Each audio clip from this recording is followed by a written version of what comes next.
the evolution of all thought. We want to talk to you about how a vibration becomes a thought and then becomes almost simultaneously the manifested version of the thought, which is the first manifestation that we want to talk with you about, which is the emotion that comes once you are in the vibrational vicinity of translating the vibration into something that means something to you.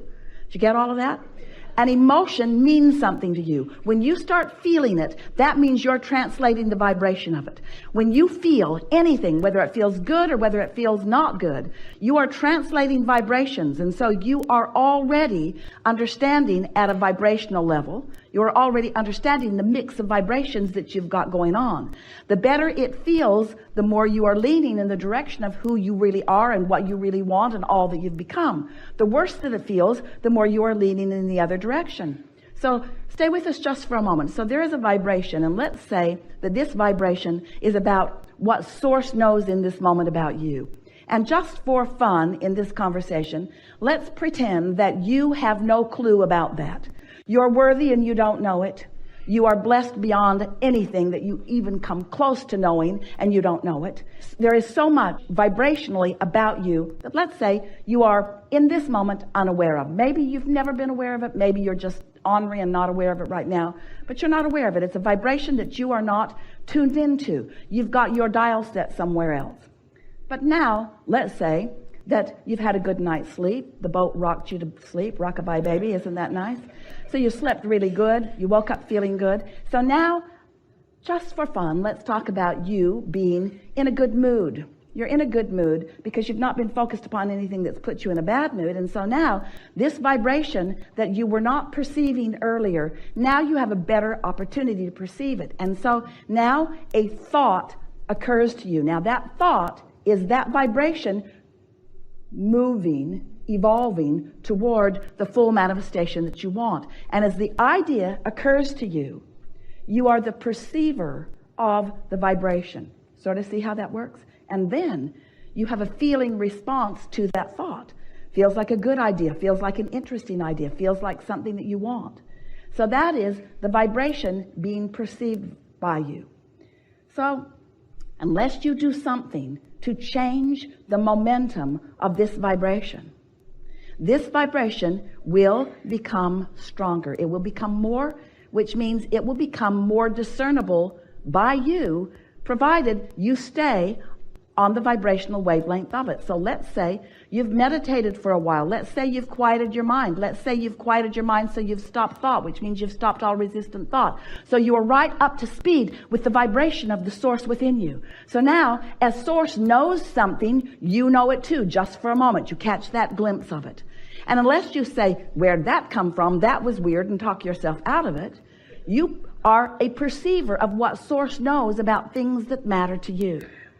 And so, if you don't do anything to add resistance to the equation that is happening because of what you're focused upon, law of attraction will cause that thought to become more. But the more important thing that is happening is you are becoming a more sensitive translator of that thought, until that thought, that vibration, which then became a thought, which then you translated into emotion, now begins to translate into rendezvous with others. It translates into stronger ideas that flow forth from your own mind. It translates into other people that you're meeting. It begins to translate into the full blossoming of anything and everything you want. There is nothing that exists in your desire that you cannot fully manifest. Nothing. If this time-space reality has the wherewithal to inspire the desire within you, you have the ability to translate it. But before you can begin to do that, you have to accept that you are a perceiver of the vibration. And that's where so many of you get tripped up, because you look around and you don't even realize that you've been perceiving, and you look around at this world which is full of stuff and others doing all kinds of things. And so you think it is more tangible than it is, and you think it's more about action than it is. Most of you have missed the point altogether. You don't understand that you are a vibrational being in a vibrational universe.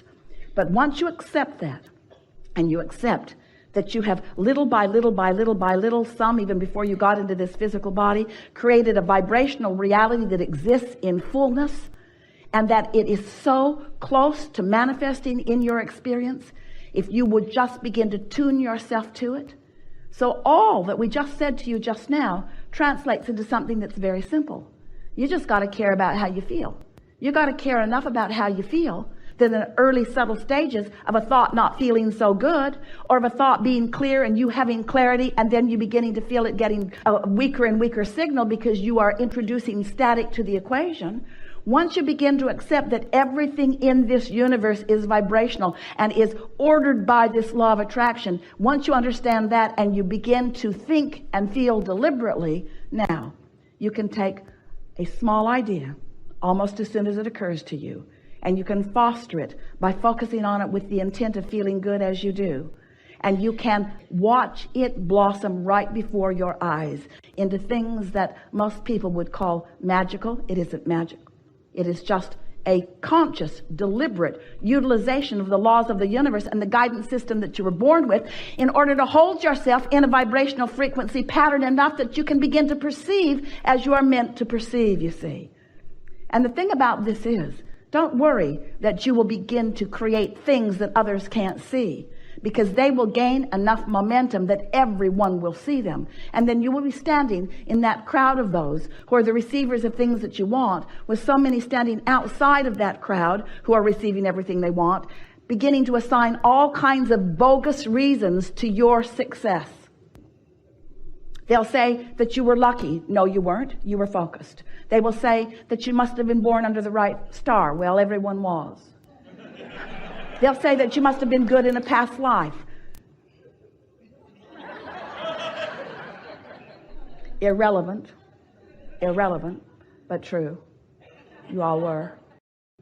You are vibrational beings who live in a vibrational universe.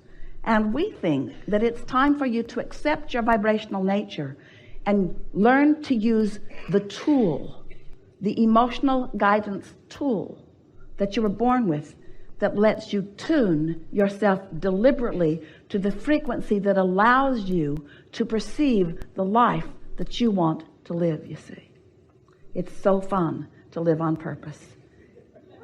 And while so many people are doing all right, living by default, because there's enough good stuff around to observe, to hope for, and to dream for, most of all, what we desire for you is the freedom that comes only when you gain control of your own vibration. That's the freedom that you want. The freedom to feel as good as you mean to feel, no matter what's going on anywhere around you, you see. So, almost everyone is offering their vibration in response to what they are observing. Almost everyone is living a rather conditional love experience. And we want to say to you that in most cases you are looking for love in all the wrong places, because where it is in the harmonics between you and you. The relationship that you must foster, the relationship that you were born knowing about, is the relationship between the source and you here in your physical body, between that inner being part of you. Some refer it to you as your soul. We call it your inner being, but it is that source energy. It's that expanded version of you that has been expanding even today with different things that you've been thinking about and experiencing. So as you are seeking relationship with that relationship first, if the relationship between you and who you really are is primary to you, if feeling good matters most to you, then everything else will fall into place. Most humans who you know and most humans who you are living a rather conditional response to life. So if you look at something that feels good, you feel good. If you look at something that you want or like, it feels good. But if you look at something that you don't want or like, it doesn't feel good. You're responding to the condition. And that's the way it should be. We don't ever want you to find yourself deliberately trying to look at something unwanted and make yourself feel good. We said to Esther the other day, as she was trying to make herself feel good about something that she just did not feel good about, Esther, do you want to do a focus wheel on eating something that you don't want to eat? Do you think if you do enough focus wheels that you will suddenly begin to want to devour this thing that you really don't find pleasing? Do you think that's what we're talking about? It isn't what we're talking about. We're not trying to get you to like things you don't like. We want you to use your guidance in order to gravitate toward things that you do like. We just don't want you to need the condition to be exactly the way you want it to be before you can feel good. That conditional love will never work for you because it's backwards. We just explained to you why. There is the vibration, which becomes the thought and the emotion, and then it becomes the condition.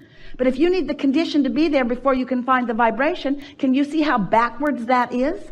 Also, it takes some time usually. There is an evolution that takes place. So sometimes there is this buffer of time before you are ready to perceive the full manifested version of it. So if you need the full manifested version of it before you can feel good, do you understand what that means? You're not going to be feeling good for quite a while. Do you feel how backwards that is? But if we can convince you that it is the feeling that you're going for, and we can show you how instantaneously or nearly so you can find the feeling of something, then you're home free. Because once you hone in on the feeling of it and you're able to focus enough that you can keep that feeling present within you, then the manifestation of it is very short to come. Do you follow that? That's the best explanation of why you're wanting to focus upon the thought of it and find the emotion of it. Our physical friends, that's you, don't really like this conversation very much usually because you want to translate it into this. Oh, Abraham, you just want us to feel good about not having that thing we want. And we say, yes, it's true. We do. We want you to focus upon the essence of it and find the vibrational essence of it and find the pleasure from the vibrational essence of it because we know what's coming next. And also, we think it's nice to feel good now, don't you? And anyway, can you think of anything that you want, whether it's a relationship or a material object, a circumstance or an event, a pile of money? Can you think of anything that you want that is for any other reason other than you think you will feel better or feel good in the having of it? So if you can show yourself how quickly you can focus yourself into feeling good, what's going to happen is you're going to feel good way more often. You're going to find that freedom that only comes from feeling good, because freedom that you're looking for is the freedom from the oppression of the resistance that you are introducing into the equation. Can you imagine how wonderful it is when you are feeling good so much more of the time, catching in the early subtle stages the vibrational discord? And then can you imagine the momentum that ensues as the details of the life that you've been carving out begin to flow into manifested, perceived experience by you? Those who are watching from the outside of this knowledge will say to you, what magic beans have you been swallowing? I just barely heard you begin talking about that, and already it is something that is fully manifested in your experience. And while they may not understand, as you explain to them, you may want to say to them, I stopped worrying about having the thing I didn't have, and I started finding the feeling of why I wanted it. And as I focused upon the feeling of it, it was as if I had it. And then before I turned around, there it was. What is it that you want to talk about with us? There is a lot of trouble in this room.